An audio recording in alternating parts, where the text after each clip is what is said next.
One West Michigan food pantry is voicing concerns about proposed funding cuts to food assistance programs. The bill, which is now moving through Congress, could cut billions of federal dollars from the Supplemental Nutrition Program over the next decade, or SNAP, and require that individual states feed their own needy.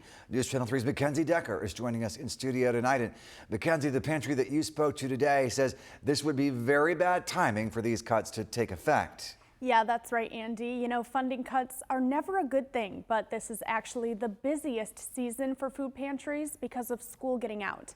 And pantries say changes to SNAP funding could only make that need go up even further.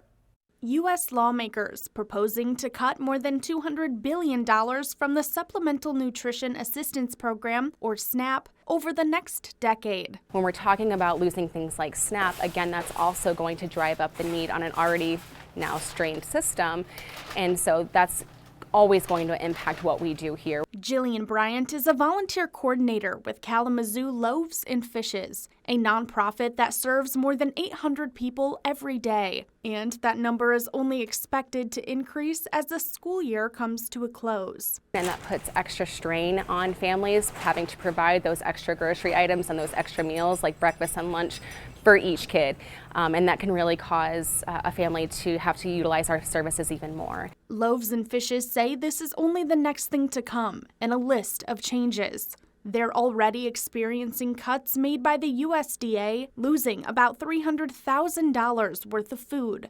And that's on top of cuts to the local food purchase assistance grant, which allows the pantry to purchase local fresh produce. That funding will be cut at the end of September. And these items are some of the most highly requested items. Fresh produce is a staple, and so we're committed to giving that. We just don't know what that's going to look like. Bryant says not having a regular source of groceries or knowing where your next meal is going to come from can add a lot of stress to a family, pushing them to choose between things like rent, daycare, or food.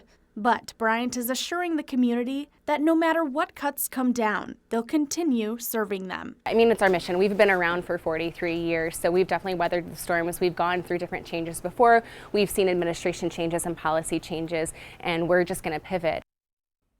Right now, the changes to SNAP funding are just proposals, so they're not quite set in stone yet. We'll continue following along with the latest developments and keeping you all updated on platforms. Live in studio, Mackenzie Decker, News Channel 3.